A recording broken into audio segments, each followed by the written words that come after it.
शुभम करोति मंगलम। प्रभु श्री राम की कृपा आप सभी पर बनी रहे। आप सभी को दिवाली की ढेर सारी शुभकामनाएं। आज हम जिस विषय पर चर्चा करने वाले हैं वो है ग्रहण काल। दिवाली 5 दिवसीय महोत्सव होता है और इस बार दिवाली ग्रहण के साय में हम मना चुके हैं या मनाने जा रहे हैं आगे के त्यौहार। तो आज हम चर्चा करने वाले हैं कि 25 अक्टूबर को जो ग्रहण होने वाला है उसका समय क्या होने वाला है, सूतक काल कब से लगने वाला है, सूतक काल में हमें क्या करना चाहिए, कौन सी सावधानी रखनी चाहिए, ग्रहण काल का हमारे जीवन पर क्या प्रभाव पड़ता है, साथ ही साथ ग्रहण काल में हमें कौन से उपाय करने चाहिए, साथ ही साथ आप अपनी राशियों के अनुसार ऐसे कौन से अचूक उपाय करें जिसे अपनाकर आप अपने जीवन में सुख, समृद्धि और सौभाग्य को बढ़ा सकते हैं। तो चलिए हम शुरुआत करते हैं। जो 25 अक्टूबर को ग्रहण लगने जा रहा है, छत्तीसगढ़ में जो ग्रहण का समय है वो है सूर्य ग्रहण जो लगेगा उसका जो सूतक काल रहेगा वो सुबह 4:51 से प्रारंभ हो जाएगा और ग्रहण शाम के 4:51 से प्रारंभ होगा, जो कि 5:29 तक ग्रहण काल की अवधि रहेगी। उसी प्रकार अन्य जगहों पर या हम मध्य प्रदेश की बात करें या भारत के अन्य हिस्सों पर बात करें तो जो ग्रहण काल है वो 25 अक्टूबर को 2:29 में आपको सूतक काल लगेगा और साथ ही साथ 2:29 में जो आपका सूतक काल लगेगा उसके बाद मध्य शाम के समय 3:30 से 4:30 के बीच का जो समय रहता है ये सारा सूतक काल का समय रहेगा और 4:30 से सूतक काल प्रारंभ होगा और जो मोक्ष का समय रहेगा वो 6:32 तक के रहेगा। तो आपने जाना कि किस प्रकार छत्तीसगढ़ में कब ग्रहण काल लगने वाला है और देश के अन्य हिस्सों पर कब ग्रहण काल प्रारंभ होगा और उसके पहले सूतक काल कब लगेगा। मैं आपको बता दूं कि सूतक काल क्या होता है। सूतक काल ग्रहण के 12 घंटे पूर्व लगता है। इस समय बहुत सारी चीजें वर्जित रहती है जिसके आपको मैं आगे जानकारी दूंगी। सबसे पहले मैं आपको बता दूं कि सूर्य ग्रहण क्या होता है। जब सूर्य और पृथ्वी के बीच में चंद्रमा आ जाता है या इस प्रकार जो चंद्रमा सूर्य को ढक लेने के कारण जो सूर्य की किरणें रहती हैं वो पृथ्वी पर नहीं दिखाई देती और दिन में भी हमें रात्रि के जैसा प्रतीत होता है। तो ये जो समय रहता है ये सूर्य ग्रहण का समय रहता है। कहा जाता है कि जब अमृत मंथन के समय विष्णु जी सभी देवताओं को अमृत का पान करवा रहे थे तो स्वभानु नाम का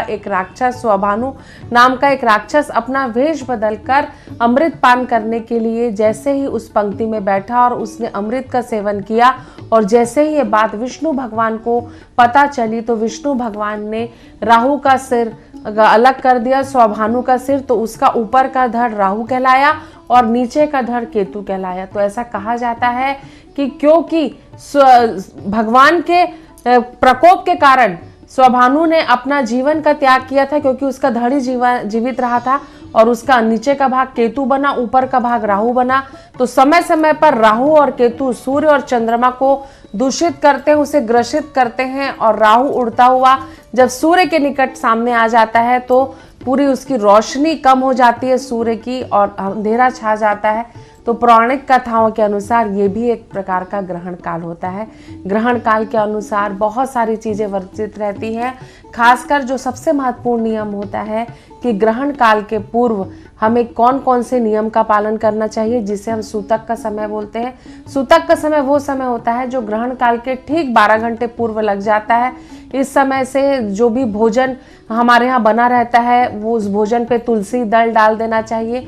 किसी प्रकार की पूजा पाठ भगवान का जो पट बंद हो जाता है और उसके बाद घर में साफ सफाई बंद हो जाती है, भोजन का नहीं बनाया जाता। गर्भवती महिलाओं के लिए बहुत सारे नियम होते हैं। ऐसा कहा जाता है कि सूतक काल में उन्हें बाहर नहीं निकलना चाहिए, भोजन नहीं ग्रहण करना चाहिए, सूतक काल में भगवान की पूजा नहीं की जाती, साथ ही साथ मंदिर के कपाट बंद हो जाते हैं, कोई भी धार्मिक कार्य नहीं होता, कोई भी मांगलिक कार्य नहीं होता क्योंकि ये काल पूरा दूषित होता है। क्योंकि जब भी ग्रहण काल लगता है प्राकृतिक में बहुत सारे चेंजेस होते हैं। प्रकृति की सुंदरता अपने चरम सीमा पर होती है, बहुत सारे परिवर्तन होते हैं। जैसे ही ग्रहण काल लगता है पक्षियों की चिड़चिड़ा जो उनके चिल्लाने की आवाज होती है अचानक से बंद हो जाती है। ग्रहण काल के समय व्यक्ति की मानसिक स्थिति भी बहुत परिवर्तित होती है। साथ ही साथ व्यक्ति का जो मानसिक संतुलन है वो भी बहुत प्रभावित होता है। इस समय हमें काम और क्रोध दोनों से बचना चाहिए। किसी से भी हमें व्यर्थ का विवाद नहीं करना चाहिए। साथ ही साथ प्राकृतिक वातावरण में भी बहुत सारे चेंजेस आते हैं। जो नॉर्मल टेम्परेचर रहता है उससे 10 से 15 डिग्री टेम्परेचर डाउन हो जाता है। साथ ही साथ प्रकृति की में एक शांति का वातावरण छा जाता है। एक अजीब सा भय, एक अजीब से वातावरण की स्थिति आती है। प्राकृतिक बहुत ही सुंदर दिखाई देता है प्राकृतिक वातावरण, लेकिन ग्रहण काल का जो समय होता है वो कई राशियों के लिए बहुत अच्छा होता है और कई राशियों को अलग अलग तरीके से प्रभावित होता है। जब भी कोई वायुमंडली या खगोलीय परिवर्तन होता है उससे हमारा जीवन प्रभावित होता है, उससे हमारी मानसिक स्थिति प्रभावित होती है, क्योंकि चंद्रमा मन का कारक होता है और जैसे ही कोई बड़ा परिवर्तन होता है तो हमारे मन की स्थिति विचलित होती है। और अगर हमारा मन अच्छा नहीं होता तो जीवन में हमारे कई निर्णय गलत हो जाते हैं, हमारी सोच नकारात्मक और सकारात्मक हो जाती है। कई जिनको ग्रहण काल से लाभ होता है उनके लिए तो ये परिवर्तन काफी सकारात्मक होता है, लेकिन जिन राशियों के लिए ग्रहण काल सही नहीं रहता उनके जीवन में बहुत सारे निगेटिव प्रभाव पड़ने लगते हैं और व्यक्ति के जीवन में बहुत सारी नकारात्मकता आने लगती है। तो चलिए हम बताते हैं कि ग्रहण काल में हमें क्या करना चाहिए और क्या नहीं करना चाहिए। तो सबसे पहले ग्रहण काल के समय अगर आपके जो भी इष्ट देव हैं उनका पूजन करना चाहिए, अपने इष्ट देव की आराधना करनी चाहिए। आप सुंदरकांड का पाठ कर सकते हैं, हनुमान चालीसा का पाठ कर सकते हैं, शिव चालीसा का पाठ कर सकते हैं, लक्ष्मी सहस्त्र नाम का पाठ कर सकते हैं, गायत्री मंत्र का पाठ कर सकते हैं। अपने मन को सकारात्मक प्रभाव प्रदान करना चाहिए। ग्रहण काल के दौरान आपको अपने घर से बिल्कुल भी बाहर नहीं निकलना चाहिए। खासकर जो गर्भवती महिलाएं रहती हैं उन्हें ग्रहण के प्रभाव से बिल्कुल दूर रहना चाहिए। उन्हें खुली आंखों से ग्रहण को देखना भी नहीं चाहिए, क्योंकि इससे उनके गर्भ में पल रहे शिशु या उनकी जो भी संतान रहती है इससे प्रभावित होती है, उस पर ग्रहण काल का बहुत बुरा प्रभाव पड़ता है। तो गर्भवती महिलाओं को जो भी ग्रहण काल की अवधि रहती है अपने कमरे से बाहर नहीं आना चाहिए। पूरे समय ईश्वर की आराधना में अपना मन लगाना चाहिए। साथ ही साथ ग्रहण काल के दौरान एक उनको कुशा में बैठना चाहिए या एक ही जगह पर उन्हें बैठकर दूबी अपने साथ रखनी चाहिए। ग्रहण काल के दौरान कैंची का उपयोग नहीं करना चाहिए। किसी प्रकार की आपको सब्जी या फल का सेवन नहीं करना चाहिए। कोई नुकीली धारदार वस्तु का आपको सेवन नहीं करना चाहिए। साथ ही साथ इस समय अन्न और जल का त्याग कर देना चाहिए। छोटे बच्चों और गर्भवती महिलाओं को छोड़कर अगर आवश्यक ना हो तो इस समय अन्न जल किसी भी प्रकार का ग्रहण ना करें और इस समय भोजन भी आपको नहीं बनाना चाहिए। ग्रहण काल के दौरान अगर आपके घर में कोई भोजन बना हुआ रखा भी हुआ है तो उसमें आप तुलसी दल डाल सकते हैं, क्योंकि तुलसी दल डालते साथ वो चीजें शुद्ध हो जाती हैं। साथ ही साथ इस समय किसी भी प्रकार का भोजन का निर्माण नहीं करना चाहिए। इसके अलावा ग्रहण काल के दौरान आपको किसी भी व्यक्ति के अनिष्ट करने का प्रभाव नहीं करना चाहिए, क्योंकि वायुमंडल में अच्छी और बुरी दोनों ही शक्तियां सक्रिय होती हैं। सकारात्मकता और नकारात्मकता दोनों जगह सारी चीजों के साथ आपको प्रभावित करती हैं। तो इस प्रकार आप ग्रहण काल के दौरान अच्छी चीजों का भी लाभ ले सकते हैं। ईश्वर की आराधना में अपना मन लगा सकते हैं। इससे आपके जीवन में सकारात्मक प्रभाव पड़ेगा और आपके जीवन में सुख समृद्धि और सौभाग्य बढ़ेगा। ग्रहण काल के दौरान आपकी मानसिक स्थिति बहुत तेजी से प्रभावित होती है, क्योंकि चंद्रमा हमारे मन का कारक होता है, सूर्य हमारे आध्यात्मिक प्रभाव का कारक होता है। सूर्य से हमें आत्मबल की प्राप्ति होती है, ज्ञान की प्राप्ति होती है। सूर्य से हमें कॉन्फिडेंस लेवल प्राप्त होता है। साथ ही साथ ग्रहण काल के समय आंखों से भी हमें डायरेक्ट ग्रहण को नहीं देखना चाहिए, चाहे सूर्य ग्रहण हो चाहे चंद्र ग्रहण हो, कभी भी डायरेक्ट ग्रहण को ना देखें। इससे आपकी आंखों में देखने की क्षमता प्रभावित होती है, क्योंकि ग्रहण काल के दौरान जो निगेटिव प्रभाव चंद्रमा और सूर्य से पृथ्वी पर आते हैं उसकी जो रेज होती है, जो इसकी किरणें होती हैं, हमारे लिए बहुत ज्यादा हानिकारक होती है। तो जो 25 अक्टूबर को ग्रहण काल हो रहा है उस ग्रहण काल के दौरान अगर आप ये सावधानियां अपनाते हैं तो आपके जीवन में आप निगेटिव प्रभाव से बच सकते हैं। साथ ही साथ ग्रहण काल के दौरान आपको एक विशेष ध्यान ये देना है कि अपने आसपास के जो भी वातावरण में होने वाले परिवर्तन है उसमें आप पशु पक्षियों के साथ भी ग्रहण काल को लेकर काफी निगेटिव वाइब्रेशन हो जाता है। अगर गर्भवती गार्भिन गाय भी होती है तो भी उनका प्रभाव गलत हो जाता है। तो अगर आपके घर में कोई गाय भी गर्भिन हो तो उसे भी आप ग्रहण काल से बचाएं। तो आपने जाना कि किस प्रकार ग्रहण काल कब शुरू हो रहा है, ग्रहण काल की जो उसका मोक्ष है वो कब होगा, साथ ही साथ सूतक काल क्या होता है और सूतक काल में आपको क्या करना है और आपको क्या नहीं करना है। और सूतक काल के दौरान अगर आप किसी चीज को शुद्ध करना चाहते हैं तो आप तुलसी दल डालकर उसे शुद्ध कर सकते हैं। साथ ही साथ जैसे ही ग्रहण काल का मोक्ष शुरू होता है आपको घर में शुद्धिकरण करना बहुत जरूरी होता है, क्योंकि ग्रहण काल के द्वारा बहुत सारी निगेटिव प्रभाव भी वातावरण में सम्मिलित होते हैं जिनका प्रभाव हमारे आसपास चारों ओर पड़ता है। वायुमंडल प्रभावित इससे होता है। तो आप गंगा जल पूरे घर पर छिड़के, संभव हो तो आप स्वयं स्नान करके अपने घर में भोजन दोबारा बना लें। और बहुत ज्यादा अगर आपके घर में निगेटिव वातावरण रहता है तो आप अपने घर को पूरा गंगा जल से पवित्र कर लें, उसी के बाद आप अपने घर में नई शुरुआत करें। मेरा कहने का तात्पर्य ये है कि आप अपने घर में खान पान और अपनी अन्य प्राकृतिक क्रियाओं का प्रारंभ घर की शुद्धिकरण के बाद करें। जैसे ही जीवन में हमारे ग्रहण काल आता है तो ग्रहण का नाम सुनते ही व्यक्ति के जीवन में ये प्रश्न आने लगता है कि इस ग्रहण के प्रभाव से हमारे साथ क्या होने वाला है, इस ग्रहण से क्या हमें लाभ होगा, क्या इस ग्रहण से हमारी राशि प्रभावित हो रही है या हमारे जीवन में किसी प्रकार का कोई परिवर्तन होने वाला है, कहीं क्या इस ग्रहण से मेरे जीवन में कोई निगेटिव प्रभाव तो नहीं आने वाला है। तो घबराएं नहीं, आप अपने अच्छे कर्मों से अपने बुरे वक्त को भी बदल सकते हैं। हमारा प्रारब्ध जीवन में हमारे कर्मों से बनता है। आप क्या कर्म करते हैं उस कर्मों से आपके जीवन की गति प्रारब्ध बनती है, क्योंकि कर्मों के प्रभाव से आप अपने भाग्य में भी परिवर्तन कर सकते हैं। तो घबराएं नहीं, ग्रहण काल का जो समय है उस समय के दौरान ग्रहण के नियमों का अगर आप पालन करते हैं तो निश्चित ही इस ग्रहण के दुष्परिणाम आपको नहीं भोगने पड़ेंगे। तो चलिए जानते हैं कि 12 राशियां इस ग्रहण काल में किस प्रकार प्रभावित होने वाली हैं। तो सबसे पहले हम चर्चा करते हैं मेष राशि की। तो जो मेष राशि वाले जातक होते हैं वो मंगल प्रधान राशि होती है, क्योंकि मेष राशि के लोगों के मन में आर्थिक पक्ष इस बार काफी मजबूत होने वाला है। ग्रहण काल से आपको लाभ होने वाला है। आर्थिक लाभ तो आपको मिलेगा, लेकिन इससे आपके जीवन में मानसिक अशांति भी बढ़ेगी। आपके घर का वातावरण थोड़ा भारी रहेगा। आपके जीवन में कुछ नकारात्मक परिवर्तन हो सकते हैं। रिश्तों को लेकर आप भटक सकते हैं, तो इस चीज का विशेष ध्यान रखें। और इस प्रभाव को कम करने के लिए आप लगातार ग्रहण काल के समय शिव चालीसा का पाठ करें, गुड़ व तिल का दान करें, जिससे कि आपको ग्रहण काल में जो आपको दुष्प्रभाव पड़ने वाला है उससे आपके जीवन में बड़ा परिवर्तन आएगा।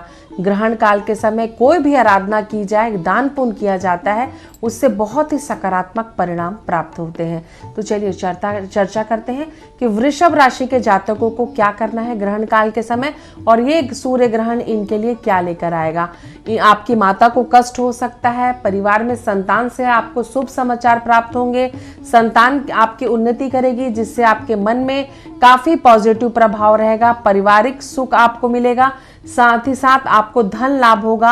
आप ऊनी कंबलों का दान करें, साथ ही साथ आप लक्ष्मी सहस्त्र नाम का जाप करें, हनुमान चालीसा का जाप करें, तो आपके जीवन में जो सूर्य ग्रहण की शुभता है वो बढ़ जाएगी और इसका कोई भी नकारात्मक प्रभाव आपके जीवन पर नहीं पड़ेगा। तो चलिए चर्चा करते हैं कि मिथुन राशि वाले जातकों को क्या करना चाहिए। मिथुन राशि वालों के जातकों के थोड़ा सा संबंधों में तनाव हो सकता है, आपकी लव लाइफ प्रभावित हो सकती है, आपको वाहन सुख मिल सकता है, आपको कोई इलेक्ट्रॉनिक गैजेट की प्राप्ति हो सकती है। ग्रहण काल में आपको लाभ होगा, धन लाभ होगा। आपको चींटियों को पंजरी बनाकर पीपल के पेड़ के नीचे रखना है, जिससे कि शनि देव का आशीर्वाद आपको प्राप्त हो और आपके जीवन में शुभता बढ़े। आपको इस समय विष्णु सहस्त्र नाम का जाप करना है, जिससे कि आपके धन भाव में वृद्धि होगी। तो चलिए कर्क राशि वाले जातकों के लिए क्या होगा। कर्क राशि वाले जातकों को ग्रहण काल से, सूर्य ग्रहण से धन हानि होगी, आपका मन विचलित रहेगा, संतान का सहयोग आपको प्राप्त नहीं होगा। आपको घी और गुड़ का दान करना है, साथ ही साथ शिव चालीसा का पूरे ग्रहण काल के दौरान जाप करना है, मंत्रों का जाप करना है, गायत्री मंत्र का जाप करना है। इससे आपके जीवन में सुख, समृद्धि और सौभाग्य बढ़ेगा और आप ग्रहण काल के नकारात्मक प्रभाव से दूर रह पाएंगे। तो चलिए, सिंह राशि वाले जातकों के लिए सूर्य ग्रहण का प्रभाव कैसा रहेगा हम आपको बताते हैं। तो सिंह राशि वाले जातक मानसिक तनाव से ग्रसित रहेंगे, धन उनके जीवन में बढ़ेगा, लेकिन उनको थोड़ी सी समस्या आ सकती है। आपको शहद का दान करना है, साथ ही साथ सूर्य देव के बीज मंत्र का जाप करना है, जिससे, क्योंकि सूर्य देव की ही राशि होती है सिंह राशि। सिंह राशि वाले जातक सूर्य देव से प्रभावित होते हैं और अगर इनके जीवन में सूर्य देव का आशीर्वाद इन्हें प्राप्त हो जाता है तो ये निरंतर अपने भाग्य को प्रबल कर पाते हैं। तो आप अपने जीवन में शुभता को बढ़ाने के लिए सूर्य ग्रहण काल में सूर्य देव की आराधना करें, इससे आपको लाभ होगा। तो चलिए, कन्या राशि वाले जातकों की स्थिति क्या है आपको बताते हैं। आपके पराक्रम में वृद्धि होगी। अगर आप वाहन खरीदने की बहुत दिनों से प्लानिंग कर रहे थे तो इससे आपको लाभ होगा। साथ ही साथ आपको धार्मिक पुस्तकों का दान करना चाहिए और विष्णु सहस्त्र नाम का आप जाप करें, जिससे आपके जीवन में ग्रहण काल में शुभता बढ़ेगी। तो चलिए, तुला राशि वाले जातकों को क्या करना चाहिए आपको बताते हैं। तुला राशि वालों जातकों के अगर आपके प्रमोशन के योग बहुत दिनों से रुके थे तो आपको प्रमोशन होने की संभावना है। आपके माता पिता का स्वास्थ्य प्रभावित हो सकता है, पारिवारिक कलह हो सकती है, धन लाभ तो होगा, लेकिन आपको धन लाभ के साथ साथ थोड़ी सी मानसिक और शारीरिक कष्ट का भी सामना करना पड़ सकता है। आप गेहूं का दान करें, साथ ही साथ सफेद चीजों का दान करें, गाय को भोजन कराएं, हरा चारा खिलाएं और साथ ही साथ विष्णु सहस्त्र नाम का और लक्ष्मी सहस्त्र नाम का जाप करें। इससे आपके जीवन में ग्रहण काल के दौरान कोई भी अशुभता नहीं घटेगी। तो चलिए, चर्चा करते हैं कि वृश्चिक राशि वाले जातकों के लिए ये ग्रहण काल कैसा है। वृश्चिक राशि वालों को धन लाभ होगा। आप किसी नए कार्य की शुरुआत करेंगे, लेकिन आपका दाम्पत्य जीवन तेजी से प्रभावित हो सकता है। आपको मानसिक कष्ट हो सकता है, इसमें आपको सावधानी बरतनी है। आप गेहूं का दान करें और मंगल ग्रह का जाप करें, हनुमान चालीसा का पाठ करें, हनुमान अष्टक का पाठ करें। इससे आपके जीवन में जो अशुभता होगी वो कम होगी। तो चलिए, चर्चा करते हैं धनु राशि वाले जातकों के जीवन में क्या प्रभाव पड़ने वाला है इस ग्रहण काल में। तो धनु राशि वाले जातकों को संतान पक्ष से आपको समस्या हो सकती है, उनके कारण आपका मन विचलित हो सकता है, आपकी लव लाइफ प्रभावित हो सकती है, वैवाहिक जीवन में आपकी समस्या आ सकती है। तो थोड़ा सा ग्रहण काल में आपको सावधानी रखना है। घी और गुड़ का दान करें, साथ ही साथ आप हनुमान चालीसा का पाठ करें, इससे आपके जीवन में शुभता आएगी। तो चलिए, मकर राशि वाले जातकों को क्या करना चाहिए ग्रहण काल में आपको बताते हैं। तो मकर राशि वाले जातकों को स्वास्थ्य में समस्या आ सकती है, विद्यार्थियों का मन विचलित हो सकता है। विचलित मन के कारण आप अपने कार्य में भटकाव की स्थिति में आ सकते हैं, तो इससे आपको बचना है। आपको कंबल का दान करना है और शनि चालीसा का और शिव स्तोत्र का पाठ करना है। इससे आपके जीवन में सुख, समृद्धि, सौभाग्य बढ़ेगा और जो ग्रहण काल में आपको अशुभता प्राप्त होने वाली है उससे आपको मुक्ति मिलेगी। तो चलिए, कुंभ राशि वाले जातकों के जीवन में ग्रहण काल से क्या प्रभाव पड़ेगा आपको बताते हैं। तो ग्रहण काल से आपके स्वास्थ्य प्रभावित हो सकता है, पति पत्नी के बीच विवाद की स्थिति हो सकती है, संतान पक्ष को लेकर आप काफी विचलित हो सकते हैं। साथ ही साथ आपके घर में कलह का वातावरण हो सकता है और कहीं ना कहीं आपका पैसा भी फूक सकता है, फंस सकता है, जिससे कि आपके मन में अशांति होगी। लेकिन अगर आप कोई वाहन खरीदना चाह रहे हैं तो इस ग्रहण काल के बाद आपको वाहन प्राप्ति के योग मुझे बनते दिखाई दे रहे हैं। कंबल का दान करें, शनि स्तोत्र का पाठ करें, शनि सहस्त्र नाम का पाठ करें, शिव चालीसा का पाठ करें, इससे आपको लाभ होगा। तो चलिए, मीन राशि वाले जातकों को ग्रहण काल के दौरान क्या करना चाहिए आपको बताते हैं। तो मीन राशि वाले जातकों को केले का दान करना चाहिए और शिव स्तोत्र का पाठ करना चाहिए, विष्णु सहस्त्र नाम का पाठ करना चाहिए, शिव तांडव स्तोत्र का पाठ करना चाहिए। इससे आपके जीवन में सुख, समृद्धि और सौभाग्य बढ़ेगा और आप अपने ग्रहण काल के प्रभाव से बाहर आ जाएंगे। तो आपने जाना कि किस प्रकार 12 राशियों के क्या प्रभाव पड़ने वाला है सूर्य ग्रहण का, कि आपके जीवन में क्या शुभ और क्या अशुभ घटना घट सकती हैं और कैसे उन प्रभावों को आप कम कर सकते हैं। साथ ही साथ आप क्या दान करें जिससे ग्रहण काल में होने वाली समस्या से आपको मुक्ति मिल जाएगी, क्योंकि किसी भी चीज का अगर हम दान करते हैं तो उसका जो पुण्य फल होता है वो कई गुना बढ़कर हमें प्राप्त होता है। साथ ही साथ हम जब भी किसी देव की, किसी शक्ति, आदि शक्ति की आराधना करते हैं तो उनका आशीर्वाद जब हमें प्राप्त होता है तो हम अपने जीवन में संकटों से मुक्त हो जाते हैं। तो जो सूर्य ग्रहण की घटना होती है वो एक खगोलीय घटना होती है जो कि हमारे प्राकृतिक वातावरण को तेजी से परिवर्तित करती है और उसका अच्छा बुरा पॉजिटिव निगेटिव प्रभाव हमारे वायुमंडल में पड़ता है। और क्योंकि सूर्य की किरणें डायरेक्ट हमको प्रभावित करती है तो इससे हमारे जीवन में कई सकारात्मक और नकारात्मक परिवर्तन होते हैं। तो आज मैंने आपको बताया कि किस प्रकार ग्रहण काल में आपका समय क्या है, ग्रहण काल का किस समय सूतक काल लगेगा, किस समय सूतक काल खत्म होगा, किस समय ग्रहण प्रारंभ होगा, किस समय ग्रहण काल को मोक्ष प्राप्त होगा और ग्रहण काल के दौरान आपको कौन सी सावधानी अपनानी है और ग्रहण काल के दौरान आप क्या कर सकते हैं और क्या नहीं कर सकते हैं। तो इस प्रकार जो ग्रहण काल है वो एक प्राकृतिक घटना होती है जिसमें हमारा मन तेजी से प्रभावित होता है। वो परिवर्तन हमारे लिए सकारात्मक भी हो सकता है और हमारे लिए नकारात्मक भी हो सकता है। जीवन में जो भी करें अच्छा करें, श्रेष्ठ बनने का प्रयास करें, सबका भला करने का प्रयास करें। अगर हमारे कर्म अच्छे होते हैं तो कर्मों का जो पुण्य फल होता है वो भी बहुत पॉजिटिव होता है और हमारे जीवन में हम किसी भी मुश्किल में नहीं फंस पाते, क्योंकि जीवन में आप जो भी अच्छे कर्म करते हैं उसका प्रभाव आपके जीवन में ज़रूर मिलता है। कई बार हमें तुरंत परिणाम प्राप्त नहीं होते, लेकिन कहीं ना कहीं दूरगामी परिणाम हमें पॉजिटिव प्राप्त होते हैं। तो आपने ये जाना कि किस प्रकार 25 अक्टूबर के दिन जो ग्रहण काल बन रहा है उसमें आपको क्या करना है और क्या नहीं करना है। एक विशेष बात मैं आपको फिर से बता दूं कि ग्रहण काल के समय खाने का सेवन ना करें, गर्भवती महिलाएं घर से बाहर ना जाएं, ग्रहण काल की जो किरणें हैं, सूर्य ग्रहण की किरणें उनके शरीर को प्रभावित ना करें, जिससे कि आपका होने वाला शिशु प्रभावित हो सकता है। साथ ही साथ किसी भी धारदार नोकीली चीज का गर्भवती महिलाएं प्रयोग ना करें, ना ही उनको छुएं। ग्रहण काल के समय आपको चाकू का बिल्कुल भी प्रयोग नहीं करना है, कैंची का बिल्कुल भी प्रयोग नहीं करना है। ग्रहण काल के समय कभी नाखून नहीं काटना चाहिए, कभी बाल नहीं काटना चाहिए, कभी पुरुषों को शेविंग नहीं करनी चाहिए। इससे काफी अशुभ परिणाम प्राप्त होते हैं। आप सभी के जीवन में सुख समृद्धि और शांति बनी रहे, इन्हीं शुभकामनाओं के साथ एक बार फिर से आप सभी को रूपाली श्रीवास्तव का नमस्कार।